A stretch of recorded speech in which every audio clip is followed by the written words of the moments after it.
नमस्कार दोस्तों, हमारे YouTube चैनल एग्जाम लर्नर में आपका स्वागत है। दोस्तों, इस वीडियो में हम लोग आधुनिक भारत का इतिहास का पिछले वर्षों की ARO यानी कि समीक्षा अधिकारी एवं सहायक समीक्षा अधिकारी प्री और मेंस परीक्षा में पूछे गए सभी प्रश्नों को देखेंगे, जो कि आगामी एग्जाम ARO के लिए महत्वपूर्ण है। तो दोस्तों, वीडियो पसंद आए तो लाइक शेयर कर दीजिएगा और चैनल को अभी तक आप सब्सक्राइब नहीं किए हैं तो चैनल को सब्सक्राइब कर लीजिएगा, साथ में बेल आइकन को प्रेस कर लीजिएगा, जिससे आने वाले अगले वीडियो का नोटिफिकेशन आपको पहले मिल जाए। और इसका PDF आपको हमारे टेलीग्राम चैनल पर मिल जाएगा। नीचे डिस्क्रिप्शन में टेलीग्राम का लिंक दे दिया गया है, वहाँ से ज्वाइन करके आप PDF डाउनलोड कर सकते हैं। तो चलिए शुरू करते हैं।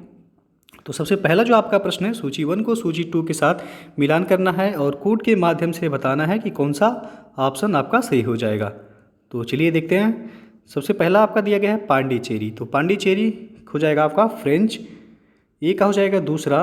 उसके बाद गोवा हो जाएगा आपका पुर्तगीज, बी का हो जाएगा तीसरा, और सी दिया गया है ट्रांकेबार, तो यह हो जाएगा आपका डेनिश डेन, सी का हो जाएगा चौथा, और सद्रास ये आपका हो जाएगा डच, तो डी का हो जाएगा पहला। तो 2 3 4 1 जिस विकल्प में होगा वो है आपका सही हो जाएगा। 2 3 4 1 आप देख सकते हैं, विकल्प ए जो है आपका यहाँ सही हो जाएगा। 2 3 4 1। अगला क्वेश्चन अब आपका, किस वायसराय की हत्या अंडमान निकोबार द्वीप समूह में जब वे भ्रमण पर थे एक दंडित अपराधी द्वारा की गई थी? तो ये आप देख सकते हैं मेंस 2013 में पूछा गया है प्रश्न। तो इसका सही आंसर हो जाएगा आपका ऑप्शन सी, लॉर्ड मेयो का। लॉर्ड मेयो का कार्यकाल जो रहा है 1869 से लेके 1872 तक इसका कार्यकाल रहा। लॉर्ड मेयो की हत्या जो है अंडमान निकोबार द्वीप समूह के भ्रमण के दौरान शेर अली नामक पठान द्वारा हत्या कर दी गई थी। मेयो प्रथम गवर्नर जनरल था जिसकी हत्या उसके कार्यकाल में की गई थी। तो यदि पूछा जाए किसके द्वारा की गई थी, तो शेर अली नामक एक पठान द्वारा इसकी हत्या की गई थी। नेक्स्ट है आपका, निम्नलिखित में से कौन सा युग्म सही सुमेलित नहीं है? यह आपका ARO प्री एग्जाम 2017 में पूछा गया था प्रश्न। तो यहाँ जो है आप देख सकते हैं ऑप्शन ए में जो है स्थानीय स्वशासन दिया गया है लॉर्ड लिटन, जबकि स्थानीय स्वशासन जो है लॉर्ड रिपन के समय में जो है प्रस्तावित किया गया था। तो यहाँ ए ऑप्शन जो है आपका सुमेलित नहीं है। बाकी सहायक संधि लॉर्ड विलेजली के समय में हुआ था। उसके बाद जो है राज्य अपहरण नीति लॉर्ड डलहौजी के समय में, अस्थायी बंदोबस्त कॉर्नवालिस के समय में। बाकी सभी सुमेलित है, आपका ए ऑप्शन सुमेलित नहीं है। स्थानीय स्वशासन का संबंध हो जाएगा लॉर्ड रिपन से, और लॉर्ड रिपन को ही जो है स्थानीय स्वशासन का पिता या जनक कहा जाता है। तो ये ऑप्शन यहाँ सही हो जाएगा। अगला प्रश्न आपका, फूट डालो और राज्य करो की रणनीति अपनाई गई थी किसके द्वारा? तो इसका जो है आपका आंसर 2 होगा, लॉर्ड कर्जन और लॉर्ड मिंटो। फूट डालो और राज्य करो की नीति कर्जन के द्वारा भी अपनाया गया था और लॉर्ड मिंटो के द्वारा, दोनों के द्वारा जो है यह नीति अपनाया गया था। इस नीति के तहत जो है मिंटो ने पृथक निर्वाचन प्रणाली को प्रोत्साहित किया था, जबकि लॉर्ड कर्जन के शासनकाल में ब्रिटिश सरकार ने स्पष्ट रूप से मुस्लिम समर्थक और हिंदू विरोधी नीति अपनाई थी। और इसी नीति के ही जो है प्रतीक के रूप में 1905 ईस्वी में बंगाल विभाजन किया गया। और बंग भंग का उद्देश्य प्रशासन की सुविधा उत्पन्न करना नहीं था जैसा दावा किया गया था, बल्कि इसके 2 स्पष्ट उद्देश्य थे। एक तो हिंदू मुस्लिम को लड़ाना और दूसरे जो है नवजागृत बंगाल को चोट पहुँचाना। तो फूट डालो और राज करो की रणनीति जो है यहाँ पूछा गया है किसके द्वारा अपनाई गई थी, तो लॉर्ड कर्जन और लॉर्ड मिंटो दोनों द्वारा जो है अपनाई गई थी। ए और बी दोनों जो है ऑप्शन यहाँ आपका सही होगा। यह आपका ARO प्री 2014 में पूछा गया था। नेक्स्ट आपका, असम के सर्वप्रथम चाय कंपनी की स्थापना कब हुई थी? तो इसका सही आंसर हो जाएगा ऑप्शन सी, 1839 ईस्वी में। असम की सर्वप्रथम चाय कंपनी की स्थापना 1839 ईस्वी में हुई थी। यह कंपनी 5 लाख रुपए की पूंजी के साथ इंग्लैंड में स्थापित की गई थी तथा नजीरा असम में इस कंपनी का मुख्यालय था। तो मुख्यालय तो पूछा जाएगा, तो नजीरा असम में इसका मुख्यालय था। और द असम कंपनी भारत की सबसे पुरानी व्यावसायिक चाय कंपनी है, जो कि वर्तमान में भी कार्यरत है। द असम कंपनी नाम था। अगला क्वेश्चन अब है आपका कि निम्नलिखित में से कौन भारत का एकमात्र यहूदी वायसराय था? तो इसका सही आंसर हो जाएगा option D, Lord reading. Bharat का एकमात्र यहूदी वायसराय वो है लॉर्ड रीडिंग था। इसका कार्यकाल था 1921 से लेकर 1926 ईस्वी तक। इसके समय में ही जो है चौरी चौरा कांड, आपको पता होगा चौरी चौरा कांड हुआ था। 5 फरवरी 1922 को स्वराज पार्टी का गठन हुआ था 1923 में, और रॉलेट एक्ट जो है निरसित हुआ था इसी के समय में ही, लॉर्ड रीडिंग के ही समय में। और अगला क्वेश्चन है आपका, सूची 1 को सूची 2 के साथ मिलान करना है और कूट के माध्यम से बताना है कौन सा ऑप्शन सही हो जाएगा। एक तरफ जो है क्रांतिकारियों के नाम दिए गए हैं, दूसरी तरफ स्थान दिया गया है, तो आपको जो है कूट के माध्यम से बताना है कौन सा ऑप्शन सही होगा। ये आपका ROARO प्री 2016 में पूछा गया प्रश्न है।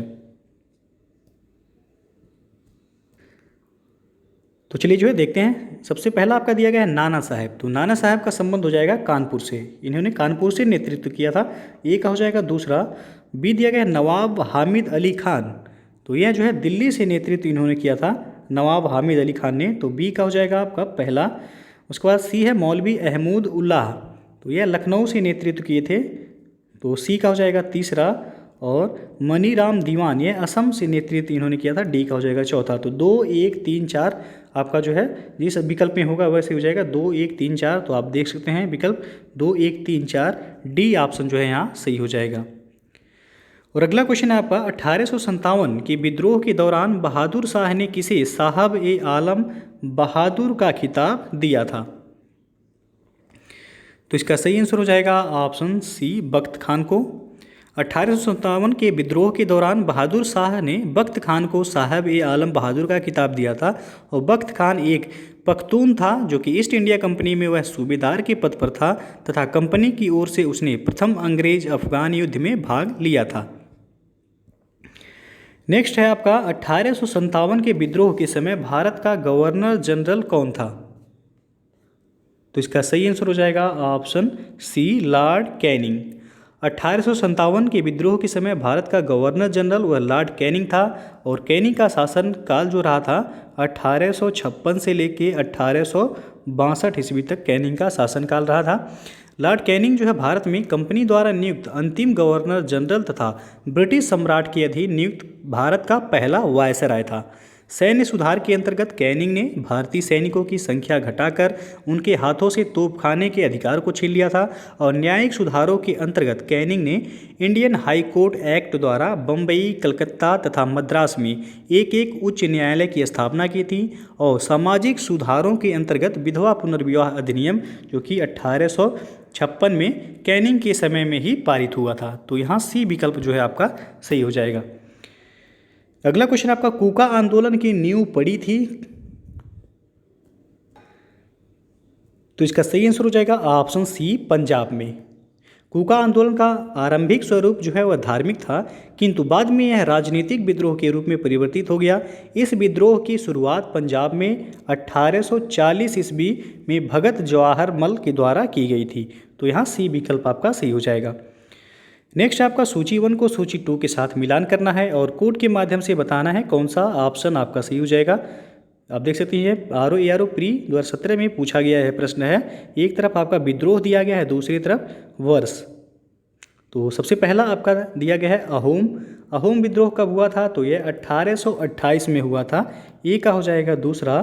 बी दिया गया है कोल विद्रोह, यह आपका 1831-32 में हुआ था, तो बी का हो जाएगा चौथा। और संथाल विद्रोह जो है ये आपका 1855-56 में हुआ था। एक प्रश्न भी पूछा जाता है कि 1857 की क्रांति से पहले कौन सा विद्रोह हुआ था, तो वह था आपका संथाल विद्रोह, तो सी का हो जाएगा पहला। और मोपला विद्रोह ये बहुत बार जो है परीक्षा में पूछा गया है, 1921 में हुआ था मालाबार केरल में, तो डी का हो जाएगा तीसरा। तो 2 4 1 3 जिस ऑप्शन में होगा वैसे हो जाएगा 2 4 1 3। आप देख सकते हैं विकल्प ए जो है आपका सही हो जाएगा 2 4 1 3। आगे बढ़ते हैं, सूची 1 को सूची 2 के साथ यहाँ भी मिलान करना है और कोड के माध्यम से जो है बताना है कौन सा ऑप्शन सही होगा। तो आप देख सकते हैं एक तरफ समाचार पत्र दिया गया है, दूसरी तरफ भाषा। यह ROARO मेंस एग्जाम 2013 में पूछा गया प्रश्न है ये। तो चलिए जो है देखते हैं। सबसे पहला आपका दिया गया है भारत मित्र, तो यह जो है आपका भारत मित्र हिंदी समाचार पत्र था, ये का हो जाएगा तीसरा। बी दिया गया है राष्ट्रमत, यह मराठी समाचार पत्र था राष्ट्रमत, बी का हो जाएगा चौथा। उसके बाद सी है प्रजामित्र, यह गुजराती समाचार पत्र था प्रजामित्र, तो सी का हो जाएगा दूसरा। और डी है नायक। नायक जो है बंगाली समाचार पत्र था, डी का हो जाएगा पहला। 3 4 2 1 जिस विकल्प में होगा वह आपका सी हो जाएगा। तो 3 4 2 1 आप देख सकते हैं, विकल्प सी जो है यहाँ से हो जाएगा 3 4 2 1। नेक्स्ट क्वेश्चन है, सूची 1 को सूची 2 के साथ यहाँ भी मिलान करना है। एक तरफ समाचार पत्र है, दूसरी तरफ प्रकाशक दिया गया है और कोड के माध्यम से बताना है कौन सा ऑप्शन सही होगा। यह आपका ROARO मेंस 2017 में पूछा गया प्रश्न है आपका। तो चलिए देखते हैं। सबसे पहला आपका है बंगाली। तो बंगाली समाचार पत्र के प्रकाशक कौन थे? तो सुरेंद्र नाथ बनर्जी थे, ए का हो जाएगा तीसरा। बी दिया गया है बंगभाषी। बंगभाषी समाचार पत्र के प्रकाशक जो थे जोगेंद्र नाथ बोस थे, बी का हो जाएगा पहला। और वंदे मातरम समाचार पत्र के प्रकाशक जो थे अरविंद घोष थे, तो याद रखिएगा वंदे मातरम समाचार पत्र के संपादक अरविंद घोष, सी का दूसरा। अमृत बाजार पत्रिका के संपादक जो थे मोतीलाल घोष थे, डी का हो जाएगा आपका चौथा। 3 1 2 4 जिस विकल्प में होगा वह आपका सी हो जाएगा 3 1 2 4। आप देख सकते हैं विकल्प बी यहाँ से हो जाएगा 3 1 2 4। आगे बढ़ते हैं हम। निम्नलिखित में से कौन सा युग्म सुमेलित नहीं है? तो आपको बताना है इसमें कौन सा सुमेलित नहीं है। इसका सही आंसर हो जाएगा ऑप्शन सी, बॉम्बे क्रॉनिकल का संबंध दिया गया है गोपाल कृष्ण गोखले से। बॉम्बे क्रॉनिकल अंग्रेजी भाषा का एक समाचार पत्र था जिसे सर फिरोज शाह मेहता ने शुरू किया था। किसने शुरू किया था? तो फिरोज शाह मेहता ने, जबकि यहाँ दिया गया है गोपाल कृष्ण गोखले। यह समाचार पत्र जो है बम्बई से प्रकाशित होता था आपका। तो सी विकल्प यहाँ आपका सुमेलित नहीं है। बाकी इंदु प्रकाश, यह MG रानाडे द्वारा शुरू किया गया था। नेटिव ओपिनियन BN मांडलिक के द्वारा शुरू किया गया था। इंडियन मिरर, यह देवेंद्र नाथ टैगोर द्वारा शुरू किया गया था। तो सी ऑप्शन जो है आपका सुमेलित नहीं है। बॉम्बे क्रॉनिकल किसके द्वारा शुरू किया गया था? तो फिरोज शाह मेहता के द्वारा। अगला क्वेश्चन है अब आपका, सूची 1 को सूची 2 के साथ मिलान करना है और कोड के माध्यम से बताना है कौन सा ऑप्शन यहाँ सही हो जाएगा। यह आपका ROARO प्री 2017 का पूछा गया प्रश्न है। तो चलिए जो है देखते हैं। यहाँ जो है दिख नहीं रहा था इसलिए छोटा करना पड़ा। तो समाचार दर्पण का हो जाएगा संबंध JC मार्समैन से, तो ए का हो जाएगा चौथा। समाचार दर्पण का हो जाएगा संबंध JC मार्समैन से, ए का चौथा हो जाएगा। उसके बाद बी दिया गया है आपका मिरातुल अखबार। मिरातुल अखबार जो है राजा राममोहन राय के द्वारा शुरू किया गया था, बी का हो जाएगा यहाँ पहला। उसके बाद सी दिया गया है केसरी। केसरी BG तिलक यानी कि बाल गंगाधर तिलक के द्वारा शुरू किया गया था केसरी, तो सी का हो जाएगा यहाँ दूसरा। और डी दिया गया है young India. Young India Mahatma Gandhi के द्वारा शुरू किया गया था, तो डी का हो जाएगा तीसरा। 4 1 2 3 जिस विकल्प में होगा वह आपका सही हो जाएगा 4 1 2 3।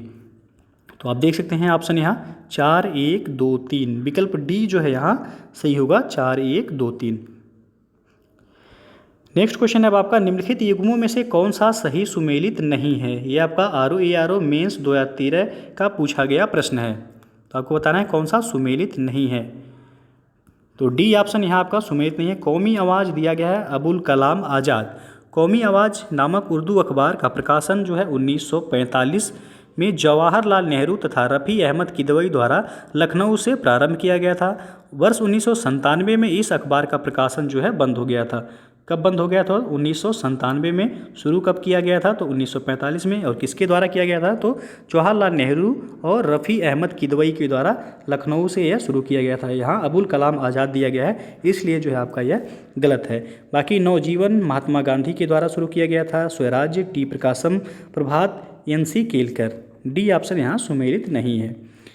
आगे बढ़ते हैं। भारतीय राष्ट्रवाद का जनक किसे माना जाता है? तो आप देख सकते हैं ROARO मेंस 2013 का पूछा गया प्रश्न है ये। तो इसका सही आंसर हो जाएगा ऑप्शन डी, यहाँ से हो जाएगा उपर्युक्त में से कोई नहीं। सामाजिक एवं धार्मिक आंदोलनों के सूत्रधार जो है राजा राममोहन राय को भारत के नवजागरण का अग्रदूत, अतीत और भविष्य के मध्य सेतु, भारतीय राष्ट्रवाद के जनक और आधुनिक भारत का पिता, नव भारत के भोर का तारा, भारतीय राजनीतिक क्रांति के अग्रदूत और नवीन भारत के संदेश वाहक आदि नामों से उनको जाना जाता है। तो भारतीय राष्ट्रवाद का जनक जो है किसे कहा जाता है? तो राजा राममोहन राय को कहा जाता है। तो यहाँ जो है आप ऑप्शन में राजा राममोहन राय का नाम नहीं है, तो यहाँ डी ऑप्शन सही हो जाएगा, उपर्युक्त में से कोई नहीं। अगला क्वेश्चन आपका, सत्यार्थ प्रकाश की रचना की गई थी किसके द्वारा? तो इसका सही आंसर हो जाएगा ऑप्शन डी, सत्यार्थ प्रकाश की रचना स्वामी दयानंद सरस्वती के द्वारा की गई थी। और स्वामी दयानंद सरस्वती द्वारा ही जो है आर्य समाज की स्थापना की गई थी। प्रश्न पूछा जाता है आर्य समाज की स्थापना किसके द्वारा की गई थी? तो स्वामी दयानंद सरस्वती के द्वारा ही 1875 में बम्बई में आर्य समाज की स्थापना की गई थी। तो यहाँ जो है आपसे पूछा गया सत्यार्थ प्रकाश की रचना किसके द्वारा की गई थी? तो स्वामी दयानंद सरस्वती के द्वारा ही। नेक्स्ट है आपका, शारदा अधिनियम के अंतर्गत लड़कियों एवं लड़कों के विवाह की न्यूनतम आयु क्रमशः कितनी निर्धारित की गई थी? तो इसका सही आंसर हो जाएगा ऑप्शन बी, 14 और 18 वर्ष। वर्ष 1929 में अजमेर निवासी एवं प्रसिद्ध शिक्षाविद डॉक्टर हरविलास शारदा के प्रयत्नों से एक बाल विवाह निषेध कानून बन गया। उन्हीं के नाम पर ही जो है इसे शारदा अधिनियम या शारदा एक्ट कहा गया। इस अधिनियम के द्वारा लड़कियों के विवाह की न्यूनतम आयु 14 वर्ष और लड़कों के विवाह की जो है न्यूनतम आयु 18 वर्ष निर्धारित की गई थी। तो बी ऑप्शन यहाँ सही हो जाएगा। यह आपका आरओ मेंस 2013 में पूछा गया प्रश्न था। अगला क्वेश्चन है आपका, निम्नलिखित विवरण पर विचार कीजिए। 1853 में जन्मे ये पश्चिमी भारत के पारसी थे। ये इंडियन स्पेक्टेटर तथा वॉइस ऑफ इंडिया के संपादक थे। ये एक समाज सुधारक थे और सम्मति आयु अधिनियम 1891 के पक्ष में प्रमुख संघर्ष करता थे। तो प्रयुक्त पैराग्राफ किसके विषय में है ये आपको बताना है। यह आरओ प्री 2016 में पूछा गया प्रश्न है। तो आप देख सकते हैं। तो यह कथन जो है बीएम मालाबारी के बारे में कहा गया है। बी ऑप्शन यहाँ सही हो जाएगा। बीएम मालाबारी यानी कि बहराम जी मालाबारी एक फारसी थे। उन्होंने इंडियन स्पेक्टेटर तथा वॉइस ऑफ इंडिया का संपादन किया था। ये सम्मति आयु अधिनियम 1891 के प्रबल पक्षधर थे। इस अधिनियम के द्वारा लड़कियों के विवाह की न्यूनतम आयु 12 वर्ष कर दी गई थी और बाल गंगाधर तिलक ने इस अधिनियम का विरोध भी किया था। तो यहाँ बी ऑप्शन आपका सही हो जाएगा। अगला क्वेश्चन है, निम्नलिखित में से कौन भारतीय राष्ट्रीय कांग्रेस का प्रथम अध्यक्ष था? तो इसका सही आंसर हो जाएगा ऑप्शन सी, WC बनर्जी। ये भारतीय राष्ट्रीय कांग्रेस के पहले अध्यक्ष थे और भारतीय राष्ट्रीय कांग्रेस की स्थापना जो हुई थी वह 1885 ईस्वी में हुई थी। उस समय जो है भारतीय राष्ट्रीय कांग्रेस के महासचिव जो है ए ह्यूम को बनाया गया था और इन्होंने ही जो है कांग्रेस का गठन किया था और WC बनर्जी को अध्यक्ष बनाया गया था। तो सी ऑप्शन जो है यहाँ सही हो जाएगा आपका। नेक्स्ट है आपका, भारतीय राष्ट्रीय कांग्रेस का प्रथम निर्वाचित यूरोपीय अध्यक्ष कौन था? तो इसका सही आंसर हो जाएगा ऑप्शन बी, जॉर्ज यूले। भारतीय राष्ट्रीय कांग्रेस का प्रथम निर्वाचित यूरोपीय अध्यक्ष जॉर्ज यूले था। इसने भारतीय राष्ट्रीय कांग्रेस के चतुर्थ अधिवेशन जो कि 1888 ईस्वी में इलाहाबाद में हुआ था उसकी अध्यक्षता इसने की थी। तो बी ऑप्शन जो है यहाँ आपका सही हो जाएगा। अगला प्रश्न है, भारतीय राष्ट्रीय कांग्रेस का एकमात्र अधिवेशन जिसकी अध्यक्षता महात्मा गांधी ने की थी कौन सा है? तो इसका सही आंसर हो जाएगा ऑप्शन सी, बेलगांव अधिवेशन 1924। और अगला प्रश्न आपका, निम्नलिखित में से कौन भारतीय राष्ट्रीय कांग्रेस की प्रथम महिला अध्यक्ष थी? तो इसका सही आंसर हो जाएगा ऑप्शन बी से हो जाएगा यहाँ श्रीमती एनी बेसेंट। याद रखिएगा यहाँ पूछा गया भारतीय राष्ट्रीय कांग्रेस की प्रथम महिला अध्यक्ष न कि भारतीय महिला अध्यक्ष। तो भारतीय पूछता तो सरोजिनी नायडू हो जाती। यहाँ पूछा गया प्रथम राष्ट्रीय कांग्रेस की प्रथम महिला तो श्रीमती एनी बेसेंट हो जाएगा। बी ऑप्शन सही हो जाएगा। कांग्रेस के जो है 32वें अधिवेशन का आयोजन हुआ आपका दिसंबर 1917 को कलकत्ता में हुआ था। इसमें एनी बेसेंट को कांग्रेस का प्रथम महिला अध्यक्ष चुना गया था। कब चुना गया था इनको अध्यक्ष? तो 1917 में, जबकि सरोजिनी नायडू को 1925 में कानपुर में हुए अधिवेशन में जो है इन्हें अध्यक्ष चुना गया था सरोजिनी नायडू को, जो कि पहली भारतीय महिला अध्यक्ष थी सरोजिनी नायडू। अगला क्वेश्चन आपका, सूची 1 को सूची 2 के साथ मिलान करना है और कोड के माध्यम से बताना है कौन सा ऑप्शन सही हो जाएगा। तो एक तरफ जो है आपका दिया गया है अध्यक्ष, दूसरी तरफ भारतीय राष्ट्रीय कांग्रेस की सभाओं के स्थान। तो आपको बताना है कौन सा ऑप्शन सही हो जाएगा यहाँ। तो चलिए देखते हैं। सबसे पहला आपका है अबुल कलाम आज़ाद। तो अबुल कलाम आज़ाद जो है रामगढ़ में हुए 1940 में इन्होंने अध्यक्षता किया था, ए का हो जाएगा चौथा। और बी दिया गया है सरोजिनी नायडू। सरोजिनी नायडू कानपुर 1925 में इन्होंने अध्यक्षता की थी कांग्रेस की, बी का हो जाएगा तीसरा। उसके बाद सी है मोतीलाल नेहरू। मोतीलाल नेहरू अमृतसर 1919 में इन्होंने कांग्रेस की अध्यक्षता की थी, तो सी का हो जाएगा पहला। और डॉक्टर राजेंद्र प्रसाद बम्बई अधिवेशन 1934 में इन्होंने अध्यक्षता की थी, तो डी का हो जाएगा दूसरा। 4 3 1 2 जिस विकल्प में होगा वैसे ही हो जाएगा आपका, तो 4 3 1 2 आप देख सकते हैं विकल्प डी यहाँ सही हो जाएगा। और नेक्स्ट है आपका, निम्न में से किस एक को लाला लाजपत राय ने अपना राजनीतिक गुरु माना था? तो इसका सही आंसर हो जाएगा ऑप्शन, आप देख सकते हैं यहाँ डी यहाँ से हो जाएगा, मैजिनी को। लाला लाजपत राय ने इटली के क्रांतिकारी राष्ट्रपिता कहा था मैजिनी के जीवन वृत्त को पढ़ने के बाद उन्हें अपना राजनीतिक गुरु माना तथा बाद में उन्होंने मैजिनी की उत्कृष्ट रचना the duties of the man, Mazzini की रचना क्या है द ड्यूटीज ऑफ मैन का उर्दू में अनुवाद भी इन्होंने किया था। नेक्स्ट है आपका कि इनमें से कौन उग्र राष्ट्रवाद के उल्लेखनीय नेताओं में से नहीं था? तो इसका सही आंसर होगा ऑप्शन ए गोपाल कृष्ण गोखले। गोपाल कृष्ण गोखले अपने राजनैतिक दर्शन में सच्चे उदारवादी थे। वे समभाव और मृदु न्यायप्रियता में विश्वास रखते थे। उन्हें पूर्ण विश्वास था कि देश का पुनरुद्धार राजनैतिक उत्तेजना के बाउंड्रों में नहीं हो सकता। वे महात्मा गांधी के राजनैतिक गुरु भी थे, जबकि बिपिन चंद्रपाल, लोकमान्य तिलक एवं लाला लाजपत राय उग्र राष्ट्रवाद के उल्लेखनीय नेताओं में से थे। तो यहाँ ये ऑप्शन आपका सही हो जाएगा। अगला क्वेश्चन है, गदर पार्टी का मुख्यालय था कहाँ पर? तो इसका सही आंसर हो जाएगा ऑप्शन ए सैन फ्रांसिस्को में। गदर पार्टी की स्थापना 21 अप्रैल 1913 में प्राधीन भारत को अंग्रेजों से स्वतंत्र कराने के उद्देश्य से की गई थी। इसे अमेरिका एवं कनाडा में बसे भारतीयों द्वारा गठित किया गया था और पार्टी का मुख्यालय सैन फ्रांसिस्को अमेरिका में स्थित था। तो ये ऑप्शन यहाँ सही हो जाएगा। अगला क्वेश्चन है आपका, इंडियन होम रूल सोसाइटी स्थापित हुई थी कब?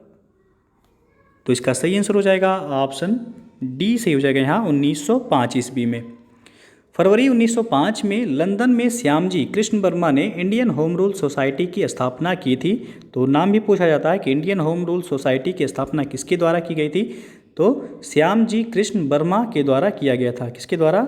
श्यामजी कृष्ण वर्मा के द्वारा इंडियन होम रूल सोसाइटी की स्थापना की गई थी 1905 ईस्वी में, जिसे जो है इसे इंडिया हाउस के नाम से भी जाना जाता है। और इस संस्था का उद्देश्य जो है अंग्रेजी सरकार को आतंकित कर स्वराज प्राप्त करना था। और यहाँ से एक समाचार पत्र सोशियोलॉजिस्ट का प्रकाशन भी प्रारंभ किया गया था।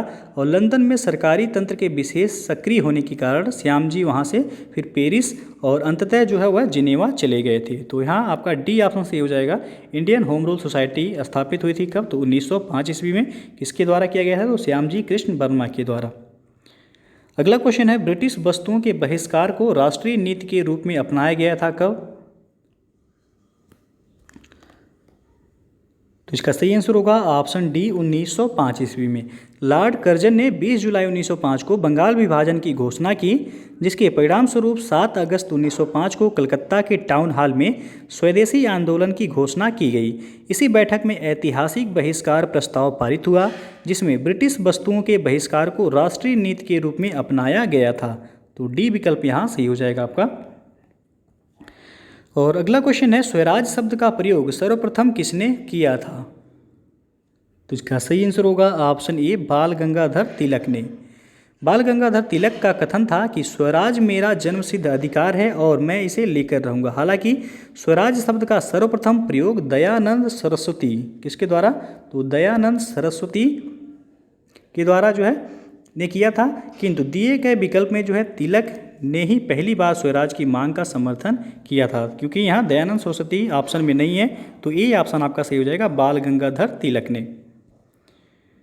अगला क्वेश्चन आपका, इनमें से किसे द ग्रैंड ओल्ड मैन के नाम से भी जाना जाता है? तो आप सबको पता होगा। इसका सही आंसर हो जाएगा ऑप्शन सी दादा भाई नौरोजी को। दादा भाई नौरोजी को लोग जो है श्रद्धा से भारत के वयोवृद्ध नेता यानी कि grand old man of India के नाम से जो है जानते हैं। 1892 ईस्वी में 1892 ईस्वी में वे पहले भारतीय थे जो उदारवादी दल की ओर से फरवरी से ब्रिटिश संसद के सदस्य चुने गए थे। वे भारतीय राष्ट्रीय कांग्रेस के 1886, फिर जो है 1893, फिर जो है 1906 में अध्यक्ष भी रहे थे। और CY चिंतामणि ने दादा भाई नौरोजी के विषय में कहा था कि भारत के सार्वजनिक जीवन को अनेक बुद्धिमान और निस्वार्थ नेताओं ने सुशोभित किया है, परंतु हमारे युग में कोई भी दादा भाई नौरोजी जैसा नहीं था। दूसरी ओर गोखले ने कहा था कि यदि मनुष्य में कहीं देवत्व है तो वह दादा भाई में है। तो ये जो है इम्पॉर्टेंट है, आप याद रख सकते हैं। अगला जो प्रश्न है आपका, निम्नलिखित भारतीय राष्ट्रीय कांग्रेस के किस अधिवेशन में महात्मा गांधी को चंपारण के किसानों की समस्याओं से अवगत कराया गया था? तो ऑप्शन आप देख सकते हैं यहाँ, यह आपका RO मेंस 2013 में पूछा गया प्रश्न है। तो इसका सही जो आंसर हो जाएगा ऑप्शन डी से होगा, लखनऊ अधिवेशन 1916 ईस्वी में।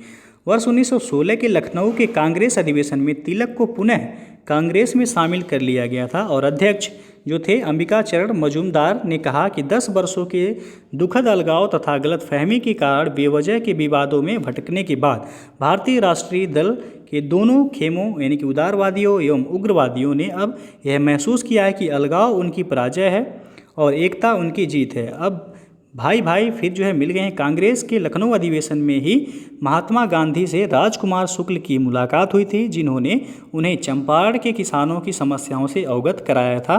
तो सी ऑप्शन आपका सही हो जाएगा यहाँ। और इसी अधिवेशन में ही जो है बाल गंगाधर तिलक ने स्वराज मेरा जन्मसिद्ध अधिकार है, मैं इसे लेकर रहूँगा कहा था। अगला क्वेश्चन आपका, चंपारण कृषि जांच समिति का सदस्य निम्नलिखित में से कौन नहीं था? तो इसका सही आंसर होगा ऑप्शन सी, अनुग्रह नारायण। चंपारण कृषि जांच समिति के अध्यक्ष FG सलाई थे। इसके सदस्य थे DJ read, Mahatma Gandhi, LC अदामी, राजा हरिहर प्रसाद, नारायण सिंह और G रैनी, जबकि MEL टैनर सचिव थे। और बाद में राजा हरिहर प्रसाद के खराब स्वास्थ्य के कारण उनके स्थान पर महाराजा कृत्यानंद सिंह को सदस्य बनाया गया था। इसमें जो है अनुग्रह नारायण शामिल नहीं थे। तो सी ऑप्शन आपका सही हो जाएगा। अगला क्वेश्चन है, भूदान आंदोलन का सर्वप्रथम प्रारंभ किस राज्य में हुआ था? तो इसका सही आंसर हो जाएगा ऑप्शन ए, आंध्र प्रदेश में। भूदान आंदोलन का सर्वप्रथम प्रारंभ जो है वह आंध्र प्रदेश से हुआ था। ए ऑप्शन सही हो जाएगा यहाँ। अगला क्वेश्चन है, रॉलेट एक्ट किस वायसराय के काल में पारित हुआ था? तो इसका सही आंसर हो जाएगा ऑप्शन सी, लॉर्ड चेम्सफोर्ड के समय में। लॉर्ड चेम्सफोर्ड वह 1916 से लेके 1921 तक के मध्य जो भारत के वायसराय रहे। इन्हीं के कार्यकाल में वर्ष 1919 में रॉलेट एक्ट जो है पारित हुआ था। तो सी विकल्प आपका सही हो जाएगा। अगला क्वेश्चन है, अगस्त 1925 में सेंट्रल लेजिस्लेटिव असेंबली का अध्यक्ष निम्नलिखित में से कौन था? तो ऑप्शन देख सकते हैं आप, ये RO 2016 में पूछा गया प्रश्न है। तो इसका सही आंसर हो जाएगा ऑप्शन डी, विट्ठल भाई पटेल। सेंट्रल लेजिस्लेटिव असेंबली के प्रथम भारतीय अध्यक्ष यानी कि स्पीकर वह विट्ठल भाई जे पटेल थे, जो कि वर्ष 1925 में इसके अध्यक्ष बने थे। ये स्वराज पार्टी के सह संस्थापक भी थे विट्ठल भाई पटेल। तो डी विकल्प यहाँ सही हो जाएगा। और अगला क्वेश्चन आपका, स्वतंत्रता का नवग्रहित तिरंगा पहली बार कब लहराया गया था? तो इसका सही आंसर हो जाएगा ऑप्शन बी, 31 दिसंबर 1929 को स्वतंत्रता का नवग्रहित तिरंगा पहली बार लहराया गया था। अगला क्वेश्चन है आपका कि कथनों पर विचार कीजिए। कथन ए दिया गया है, ब्रिटिश सरकार ने अगस्त 1932 में सांप्रदायिक पुरस्कार की घोषणा की। उसके बाद कारण आर है, इसके तहत प्रत्येक अल्पसंख्यक समुदाय के लिए विधानमंडलों में कुछ सीटें सुरक्षित की गई थीं, जिसके लिए सदस्यों का चुनाव पृथक निर्वाचन मंडलों से होता था। नीचे दिए गए पुट का उपयोग करके सही उत्तर चुनिए। तो आप देख सकते हैं RO मेंस एग्जाम 2017 में पूछा गया प्रश्न है। तो यहाँ जो है आपका कथन जो दिया गया है कि ब्रिटिश सरकार ने अगस्त 1932 में सांप्रदायिक पुरस्कार की घोषणा की थी, ये आपका सही है। उसके बाद कारण है, इसके तहत प्रत्येक अल्पसंख्यक समुदाय के लिए विधानमंडलों में कुछ सीटें सुरक्षित की गई थी, जिसके लिए सदस्यों का चुनाव पृथक निर्वाचन मंडलों से होता था। ये भी आपका सही है। तो आपका आंसर जो होगा ए तथा आर दोनों सही है, और ए जो है वह ए का सही स्पष्टीकरण आर है, तो ए विकल्प जो है यहाँ सही हो जाएगा आपका। अगला क्वेश्चन है, निम्नलिखित में से किसने सर्वप्रथम भारत में एक पृथक मुस्लिम राज्य का प्रस्ताव रखा था? तो इसका सही आंसर हो जाएगा ऑप्शन डी, मोहम्मद इकबाल ने। वर्ष 1930 में मुस्लिम लीग के इलाहाबाद अधिवेशन में अध्यक्षीय भाषण में मोहम्मद इकबाल ने सर्वप्रथम एक पृथक मुस्लिम राज्य का प्रस्ताव रखा था। डी विकल्प यहाँ से हो जाएगा। यह ROARO मेंस 2014 में पूछा गया प्रश्न है। अगला क्वेश्चन है, ऑपरेशन रूबिकॉन वह कूट शब्द था जिसे भारत में ब्रिटिश सरकार द्वारा निम्नलिखित में से किस संदर्भ में प्रयोग में लाया जाना था? तो ऑप्शन आप देख सकते हैं, ROARO प्री 2017 में पूछा गया प्रश्न है। तो इसका जो सही आंसर हो जाएगा ऑप्शन ए सही होगा यहाँ, जेल में गांधी का आमरण अनशन। आगा खां पैलेस में कैद के समय महात्मा गांधी के स्वास्थ्य में आमरण अनशन के कारण तेजी से गिरावट आ रही थी। चिकित्सकों के परामर्श पर भारत में ब्रिटिश सरकार द्वारा विचार किया गया कि अगर गांधी जी मर जाते हैं तो बम्बई सरकार प्रांतीय सरकारों के पास रूबिकॉन कूट शब्द देगी, रूबिकॉन कूट शब्द जो है भेज देगा। तो यहाँ ए ऑप्शन सही हो जाएगा, जेल में गांधी का आमरण अनशन। और अगला क्वेश्चन है आपका कि सुभाष चंद्र बोस ने स्वतंत्र भारत की अंतरिम सरकार की स्थापना की घोषणा की थी। तो यहाँ जो है ऑप्शन आप देख सकते हैं। तो इसका सही आंसर हो जाएगा ऑप्शन ए सही हो जाएगा यहाँ, 21 अक्टूबर 1943 को। 21 अक्टूबर 1943 को सुभाष चंद्र बोस ने आज़ाद हिंद फौज के सर्वोच्च सेनापति की हैसियत से सिंगापुर में स्वतंत्र भारत की अंतरिम सरकार की स्थापना की घोषणा की थी। तो ये ऑप्शन आपका सही हो जाएगा। तो यह जो है आपका ROARO मेंस 2013 में पूछा गया प्रश्न था। नेक्स्ट है, निम्नलिखित में से कौन सा व्यक्ति आज़ाद हिंद फौज से नहीं जुड़ा था? तो यहाँ जो है आप देख सकते हैं कि सभी व्यक्ति जो है ये आज़ाद हिंद फौज से जुड़े हुए थे। मेजर जनरल शहनवाज खान भी जुड़े थे, कर्नल प्रेम कुमार सहगल भी जुड़े थे, कर्नल शौकत अली मलिक भी जुड़े थे, और मेजर करतार सिंह भी जो है आज़ाद हिंद फौज से जुड़े हुए थे। तो यहाँ जो है इसमें कोई भी ऑप्शन जो है आपका सही नहीं है। अगला क्वेश्चन है, सुभाष चंद्र बोस का राजनैतिक गुरु कौन था? तो ये आपका ROARO 2017 प्री में पूछा गया प्रश्न है। तो इसका सही आंसर हो जाएगा ऑप्शन बी, CR दास। सुभाष चंद्र बोस के राजनीतिक गुरु जो थे वह देशबंधु चित्तरंजन दास यानी कि CR दास थे। बी ऑप्शन सही हो जाएगा। आगे बढ़ते हैं। अब इनमें से कौन भारतीय संविधान सभा का अध्यक्ष था? तो इसका सही आंसर हो जाएगा ऑप्शन ए सही होगा यहाँ, डॉक्टर राजेंद्र प्रसाद। संविधान सभा की बैठक 9 दिसंबर 1946 को दिल्ली में प्रारंभ हुई। सच्चिदानंद सिन्हा को संविधान सभा के प्रथम अधिवेशन जो कि 9 दिसंबर 1946 को हुआ था में सर्वसम्मति से अस्थायी अध्यक्ष चुना गया था, और 2 दिन बाद 11 दिसंबर 1946 को सभा ने डॉक्टर राजेंद्र प्रसाद को अपना अस्थायी अध्यक्ष चुन लिया था। तो यहाँ आपसे पूछा गया है कि इनमें से कौन भारतीय संविधान सभा का अध्यक्ष था? तो डॉक्टर राजेंद्र प्रसाद थे। यदि पूछा जाता है कि संविधान सभा के पहले अध्यक्ष कौन थे तो वह सच्चिदानंद सिन्हा हो जाते जो कि अस्थायी थे, और अस्थायी अध्यक्ष पूछा जाता तो डॉक्टर राजेंद्र प्रसाद। नेक्स्ट आपका, निम्नलिखित में से कौन नेहरू की अंतरिम सरकार 1946 में वित्त मंत्री था? तो इसका सही आंसर हो जाएगा ऑप्शन सी, लियाकत अली खान। वर्ष 1946 में लॉर्ड बेवेल के बहुत कहने सुनने पर जो है लीग अंतरिम सरकार में शामिल होने के लिए राजी हो गई, और अक्टूबर 1946 में लीग के 5 सदस्य सरकार में शामिल हो गए थे। लियाकत अली को वित्त मंत्री बनाया गया था, जिन्होंने नया बजट प्रस्तुत करते समय उद्योगपतियों और व्यापारियों पर अत्यधिक कर लगाए थे। अगला क्वेश्चन अब आपका, निम्नलिखित में से कौन सितंबर 2, 1946 को गठित अंतरिम सरकार में मंत्री नहीं थे? तो यहाँ जो है आपका हो जाएगा 2 ऑप्शन यहाँ जो है सही होना चाहिए, बी और सी। लियाकत अली को जो है 26 अक्टूबर को अंतरिम सरकार में जो है मंत्री बनाया गया था, जबकि यहाँ 2 सितंबर आपसे पूछा गया है। और अबुल कलाम आज़ाद भी जो है मंत्री नहीं थे। तो दोनों ही ऑप्शन सही होगा आपका यहाँ, बी और सी। नेक्स्ट क्वेश्चन है आपका, निम्नलिखित संस्थाओं पर विचार कीजिए। पहला है बंग भाषा प्रकाशिका सभा, दूसरा है लैंड होल्डर्स सोसाइटी, तीसरा है बंगाल ब्रिटिश इंडिया सोसाइटी, चौथा है इंडियन लीग। तो इन संस्थाओं की स्थापना वर्ष के सही कालानुक्रम को निम्नलिखित कूट से चुनिए।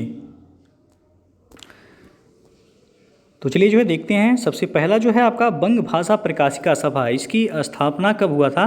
तो 1836 में इसकी स्थापना की गई थी।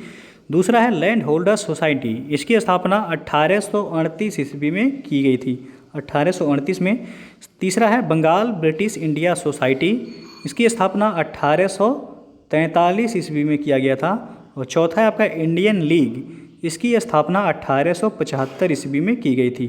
तो क्रम से आपको लगाना है, तो आप देख सकते हैं ये क्रम से ऑलरेडी लगा हुआ है, 1 2 3 4।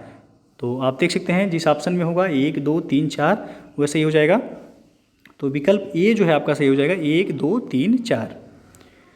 नेक्स्ट है भारतीय स्वतंत्रता अधिनियम 1947 प्रभावी हुआ था कब? तो ये आपका ROE प्री 2014 में पूछा गया प्रश्न है।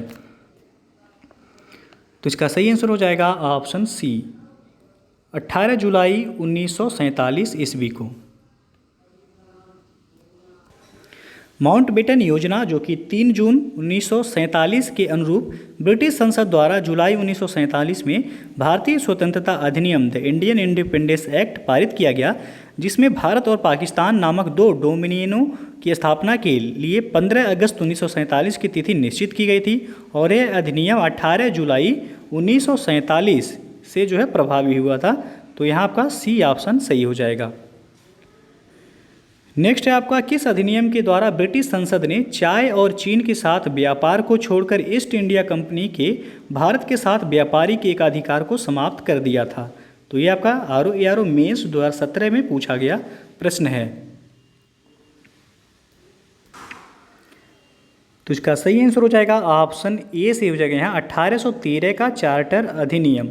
1813 के चार्टर अधिनियम के माध्यम से ब्रिटिश संसद ने चाय और चीन के साथ व्यापार को छोड़कर ईस्ट इंडिया कंपनी के भारत के साथ व्यापारिक एकाधिकार को समाप्त कर दिया था, जबकि 1833 के चार्टर अधिनियम द्वारा कंपनी के समस्त व्यापारिक कार्य समाप्त कर दिए गए तथा भविष्य में कंपनी को केवल राजनैतिक कार्य ही करने थे। तो यहाँ केवल ए ऑप्शन से हो जाएगा 1813 का चार्टर अधिनियम।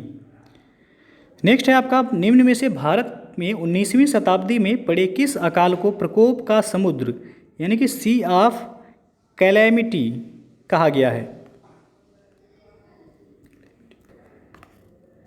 तो इसका सही आंसर हो जाएगा ऑप्शन डी, उड़ीसा अकाल 1866-67 में। 19वीं शताब्दी में उड़ीसा अकाल या 1866-67 ने भीषण रूप धारण किया था। 1865 ईस्वी में सूखा पड़ा और 1866 ईस्वी में उड़ीसा, मद्रास, उत्तरी बंगाल और बिहार में अकाल पड़ा था। अकाल की भीषणता उड़ीसा में अधिक थी। पहली बार इतने व्यापक स्तर पर जन क्षति हुई। अनुमान है कि लगभग 13 लाख तो उड़ीसा में ही मृत्युग्रस्त हो गए थे। और इस अकाल को प्रकोप का समुद्र यानी कि सी ऑफ कैलेमिटी कहा गया। उड़ीसा अकाल जो है भारतीय अकालों के इतिहास में निर्णायक सिद्ध हुआ, क्योंकि इसके पश्चात सर जॉर्ज कैम्पबेल की अध्यक्षता में एक समिति भी नियुक्त की गई थी, अकाल आयोग। नेक्स्ट है आपका, ब्रिटिश भारत के निम्नलिखित प्रांतों पर विचार कीजिए और उन प्रांतों को पहचानिए जहां 1937 में भारतीय राष्ट्रीय कांग्रेस का मंत्रिमंडल नहीं बना था। पहला है मध्य प्रांत, दूसरा उड़ीसा, तीसरा बंगाल, चौथा पंजाब। तो निम्नलिखित कूट से सही उत्तर आपको बताना है कौन सा होगा। यह ROE प्री 2016 में पूछा गया प्रश्न है। तो यहाँ जो है आपका बंगाल और पंजाब में भारतीय राष्ट्रीय कांग्रेस का मंत्रिमंडल नहीं बना था। बाकी जो है वर्ष 1935 के भारत सरकार अधिनियम के आधार पर फरवरी 1937 में प्रांतीय विधानमंडलों के चुनाव हुए, जिनमें कांग्रेस ने अपने प्रतिद्वंदी दलों का सफाया करते हुए 5 प्रांतों में सरकार जो है बनाई थी। मद्रास में, फिर जो है आपका बिहार में संयुक्त प्रांत, फिर जो है मध्य प्रांत, उसके बाद जो है आपका उड़ीसा में जो है सरकार बनाई थी। जबकि कांग्रेस जो है बम्बई, असम तथा उत्तर पश्चिम प्रांत में सबसे बड़े दल के रूप में उभरी। केवल बंगाल, पंजाब तथा सिंध में ही कांग्रेस सबसे बड़े दल बनने से जो है वंचित रही थी। तो यहाँ आपका जो है 3 और 4 आपका सही होगा। तो आप देख सकते हैं विकल्प 3 और 4, बी ऑप्शन जो है यहाँ सही हो जाएगा आपका। अगला क्वेश्चन है, केरल में प्रथम साम्यवादी राज्य सरकार का गठन किया गया था कब? तो इसका सही आंसर हो जाएगा ऑप्शन सी, 1957 में। वर्ष 1957 में दक्षिणी राज्य केरल में विधानसभा चुनाव में भारतीय कम्युनिस्ट पार्टी भाकपा ने कांग्रेस को हराया और केरल के मुख्यमंत्री के रूप में EMS नंबूदिरीपाद ने स्वतंत्र भारत में पहले गैर कांग्रेसी सरकार का गठन किया था। तो ये प्रश्न भी पूछा गया है आपका, इसे याद रखिएगा। नेक्स्ट है आपका कि निम्नलिखित घटनाओं पर विचार कीजिए। पहला है अगस्त प्रस्ताव, दूसरा है पूना समझौता, तीसरा है तृतीय गोलमेज सम्मेलन, चौथा है सांप्रदायिक निर्णय। उपरोक्त घटनाओं को कालक्रमानुसार व्यवस्थित कीजिए और नीचे दिए गए कूट से सही उत्तर चुनिए। तो ये आपका ROAR प्री 2017 में पूछा गया प्रश्न है। तो चलिए जो है देखते हैं अगस्त प्रस्ताव। तो ये है आपका जो है 1940 ईस्वी में पारित किया गया था। अगस्त प्रस्ताव कब पारित किया गया था? तो 1940 में। पूना समझौता यह 24 सितंबर 1932 को, कब? 24 सितंबर 1932 ईस्वी को पारित हुआ था। उसके बाद तीसरा है तृतीय गोलमेज सम्मेलन, यह 17 नवंबर से लेके 17 नवंबर से 24 दिसंबर 1932 के बीच तृतीय गोलमेज सम्मेलन हुआ। और चौथा है आपका सांप्रदायिक निर्णय, यह आपका 16 अगस्त, सांप्रदायिक निर्णय 16 अगस्त 1932 को जो है पारित हुआ था। तो कालक्रम के अनुसार जो है व्यवस्थित करेंगे तो हो जाएगा आपका 4 2 3 1, 4 2 3 1 होगा यहाँ। तो 4 2 3 1 जिस विकल्प में होगा वह आपका सही हो जाएगा। तो यहाँ आप देख सकते हैं 4 2 3 1, विकल्प बी जो है यहाँ सही हो जाएगा 4 2 3 1। आगे देखते हैं हम, निम्नलिखित घटनाओं पर विचार कीजिए। पहला है गांधी इरविन समझौता, दूसरा सांप्रदायिक पंचाट निर्णय, तीसरा है द्वितीय गोलमेज सम्मेलन, चौथा है नेहरू रिपोर्ट। तो उपरोक्त घटनाओं को उनके कालक्रमानुसार व्यवस्थित कीजिए तथा नीचे दिए गए कूट से सही उत्तर चुनिए। तो यह भी आपका ROAR प्री 2017 में पूछा गया प्रश्न था। तो चलिए देखते हैं गांधी इरविन समझौता। सबसे पहला जो आपका दिया गया है गांधी इरविन समझौता, तो यह हो जाएगा 5 मार्च 1931 को हुआ था। 5 मार्च 1931 को गांधी इरविन समझौता हुआ था। दूसरा है सांप्रदायिक पंचाट यानी कि निर्णय, तो यह 16 अगस्त 1932 को, कब? 16 अगस्त 1932 को सांप्रदायिक पंचाट निर्णय हुआ था। और तीसरा है द्वितीय गोलमेज सम्मेलन, तो यह आपका सितंबर से दिसंबर 1931 में हुआ था द्वितीय गोलमेज सम्मेलन। चौथा है नेहरू रिपोर्ट, तो यह आपका 1928 ईस्वी में जो नेहरू रिपोर्ट पारित हुआ था। तो आपका क्रम से देखा जाएगा, इसे कालक्रमानुसार व्यवस्थित करेंगे तो हो जाएगा 4 1 3 2। क्या होगा? 4 1 3 2, जिस ऑप्शन में होगा सही हो जाएगा आपका 4 1 3 2। तो आप देख सकते हैं 4 1 3 2, विकल्प डी जो है यहाँ से हो जाएगा 4 1 3 2। नेक्स्ट है आपका निम्नलिखित घटनाओं पर विचार कीजिए और उन्हें कालक्रमानुसार व्यवस्थित कीजिए। पहला है क्रिप्स मिशन, दूसरा है अगस्त प्रस्ताव, तीसरा है नेहरू रिपोर्ट, चौथा है बेवेल योजना। तो कूट के माध्यम से आपको बताना है कौन सा ऑप्शन सही हो जाएगा। ये आपका ROAR मेंस 2017 में पूछा गया प्रश्न है। अब इसी तरह के ही प्रश्न जो है पूछा जा रहा है ज़्यादातर। तो चलिए जो है देखते हैं। तो सबसे पहला आपका है क्रिप्स मिशन। क्रिप्स मिशन हो जाएगा आपका 1942 में आया था क्रिप्स मिशन 1942। दूसरा है आपका अगस्त प्रस्ताव, यह 1940 में। फिर जो है तीसरा है नेहरू रिपोर्ट, तो अभी हम बताए हैं 1928 में नेहरू रिपोर्ट जो है जारी की गई थी। और चौथा है बेवेल योजना, यह 1945 में। तो काल क्रमानुसार जो है व्यवस्थित करेंगे तो यहाँ आप देख सकते हैं कि होगा आपका तीसरा, सबसे पहले होगा 3, फिर जो है हो जाएगा 2, फिर 1, फिर 4। 3 2 1 4 यहाँ से होगा। तो जिस विकल्प में 3 2 1 4 होगा वैसे ही हो जाएगा आपका 3 2 1 4। तो आप देख सकते हैं विकल्प 3 2 1 4 बी जो है आपका यहाँ से हो जाएगा 3 2 1 4। आगे बढ़ते हैं हम। निम्नलिखित में से कौन सा युग्म सुमेलित नहीं है? प्रश्न संख्या 17 आपको बताना है कौन सा सुमेलित नहीं है। तो ये जो है आपका क्रम 17 जो है सही नहीं है। तो यहाँ आपको बताना है कौन सा युग्म सुमेलित नहीं है। तो इसका सी ऑप्शन जो है आपका सुमेलित नहीं। जनता की योजना विनोबा भावे। जनता की योजना का मसौदा भारतीय श्रम संघ की ओर से एम.एन. राय के द्वारा तैयार किया गया था। किसके द्वारा? तो एम.एन. राय के द्वारा यह तैयार किया गया था। पीपुल्स प्लान में आर्थिक विकास के एक 10 वर्षीय कार्यक्रम की परिकल्पना की गई थी। तो सी ऑप्शन आपका सुमेलित नहीं है। बाकी लाहौर प्रस्ताव फजल उल हक के द्वारा, पीरपुर रिपोर्ट यह राज मोहम्मद मेहंदी के द्वारा और गांधीयन प्लान एस.एन. अग्रवाल के द्वारा जो है प्रस्तावित किया गया था। तो सी ऑप्शन आपका सुमेलित नहीं है। अगला क्वेश्चन है आपका, पुस्तक इंडिया विंस फ्रीडम के लेखक कौन हैं? तो इसका सही आंसर हो जाएगा ऑप्शन ए के आज़ाद। India wins freedom Maulana Abul Kalam Azad की आत्मकथा है। अबुल कलाम आज़ाद यानी कि ए के आज़ाद, ए ऑप्शन यहाँ सही हो जाएगा। अगला क्वेश्चन आपका, निम्नलिखित युग्मों में से कौन सा सही सुमेलित नहीं है, ये आपको बताना है। तो यहाँ आप देख सकते हैं ऑप्शन। तो ये आपका ROAR प्री 2016 में पूछा गया प्रश्न है। तो यहाँ आप देख सकते हैं सी ऑप्शन आपका सुमेलित नहीं है। Radha Kamal Mukherjee Awadh in revolt 1857-58, Awadh in revolt 1857-58 पुस्तक के लेखक जो हैं वह रुद्रांशु मुखर्जी हैं। कौन हैं? तो रुद्रांशु मुखर्जी हैं अवध इन रिवोल्ट 1857-58 पुस्तक के लेखक। यहाँ दिया गया है राधा कमल मुखर्जी, तो ये आपका सुमेलित नहीं है। बाकी सभी जो है आपका सुमेलित हैं। बी ऑप्शन है R.C. मजूमदार, दी सिपाही म्यूटिनी एंड रिवोल्ट ऑफ 1857 सही है। डी है S.B. चौधरी द्वारा सिविल रिवेलियंस इन दी इंडियन म्यूटिनीज 1857 से 1859, ये भी सही है। A option B.D. सावरकर द्वारा लिखा गया जो पुस्तक है the Indian war of independence, ये सही है आपका। सी ऑप्शन जो है यहाँ आपका सुमेलित नहीं है। अगला क्वेश्चन आपका, सूची 1 को सूची 2 के साथ मिलान करना है और कोड के माध्यम से बताना है कि कौन सा ऑप्शन सही हो जाएगा यहाँ। तो ये आपका ROAR मेंस 2017 में पूछे गए प्रश्न है।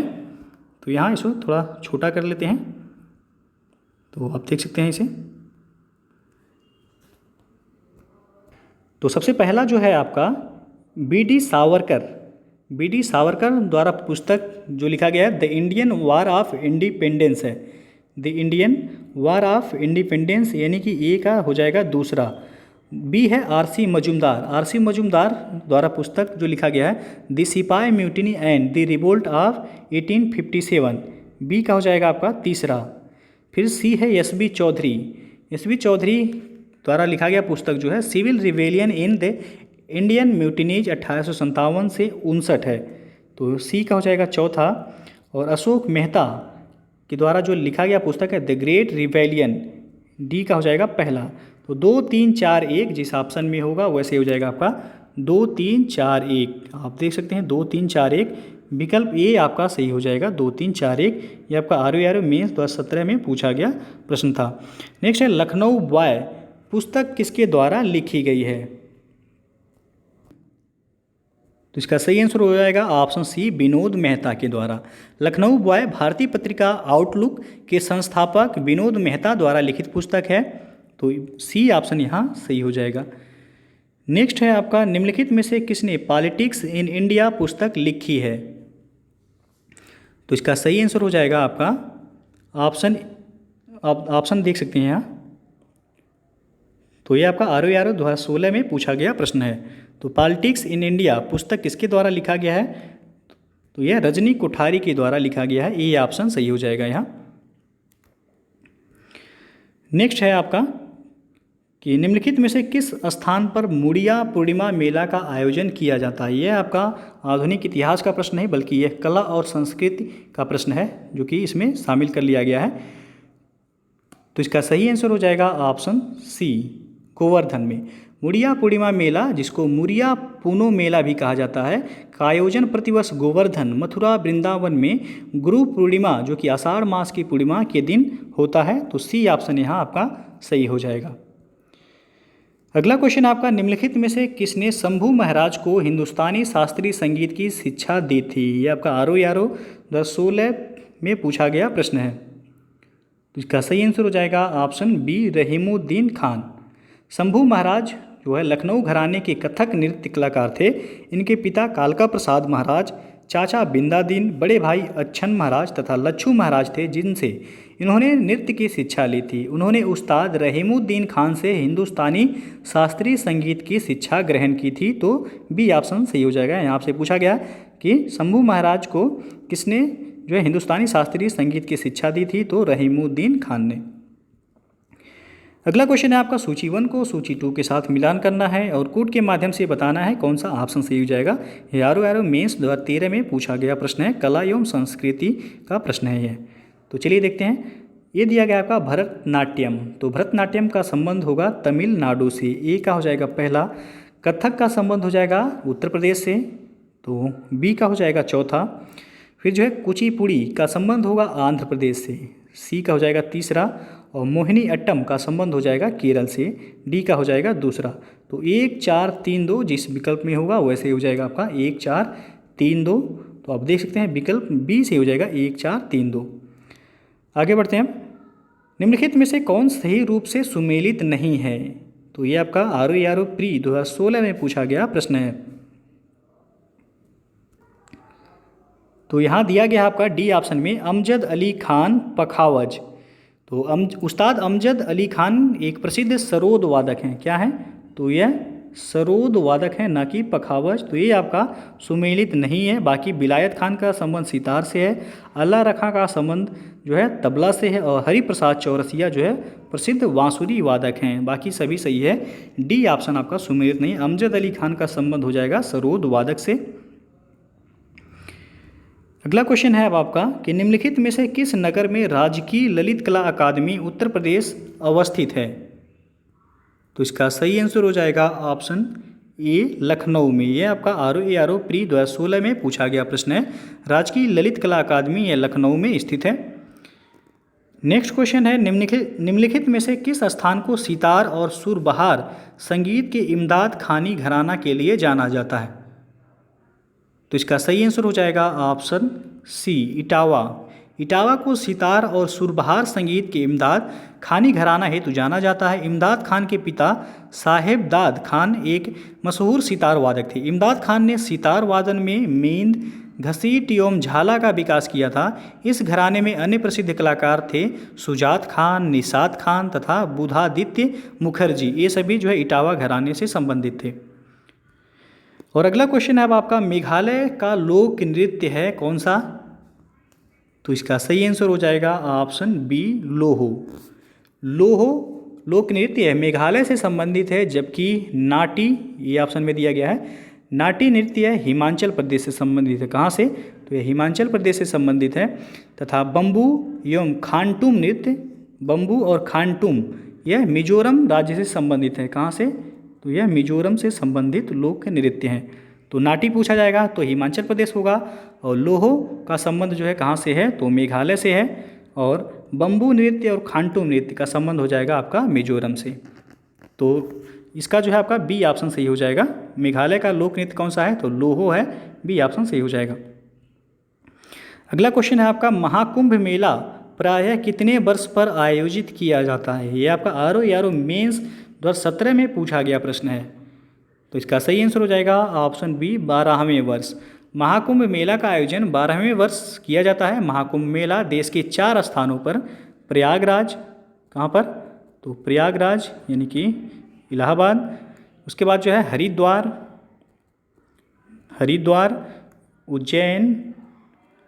उज्जैन और नासिक।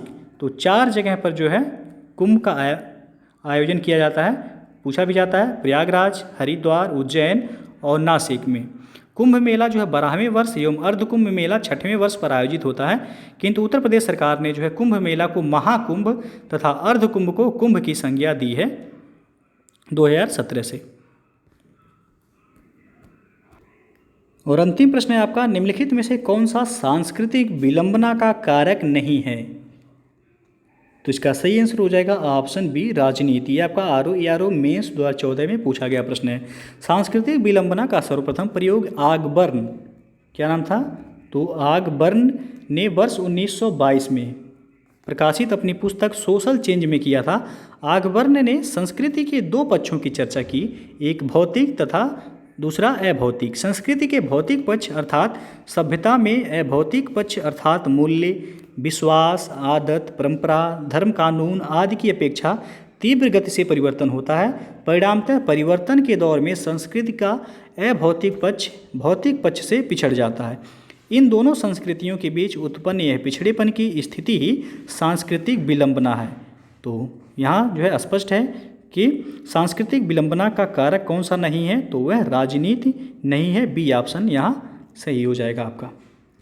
तो दोस्तों ये था जो है आपका आधुनिक भारत और कला एवं संस्कृति से जुड़े जो है प्रश्न, जो कि आपका आरओ एआरओ प्री और मेंस में पूछे गए सभी प्रश्न हैं। तो दोस्तों यदि वीडियो पसंद आया हो तो लाइक शेयर कर दीजिएगा, और चैनल को अभी तक आप सब्सक्राइब नहीं किए हैं तो चैनल को सब्सक्राइब कर लीजिएगा, साथ में बेल आइकन को प्रेस कर लीजिएगा, जिससे आने वाले अगले वीडियो का नोटिफिकेशन आपको पहले मिल जाए। और इसका PDF आपको हमारे टेलीग्राम चैनल पर मिल जाएगा। नीचे डिस्क्रिप्शन में टेलीग्राम का लिंक भी दे दिया गया है, वहाँ से ज्वाइन करके आप PDF डाउनलोड कर सकते हैं। तो दोस्तों वीडियो को पूरा देखने के लिए बहुत बहुत धन्यवाद।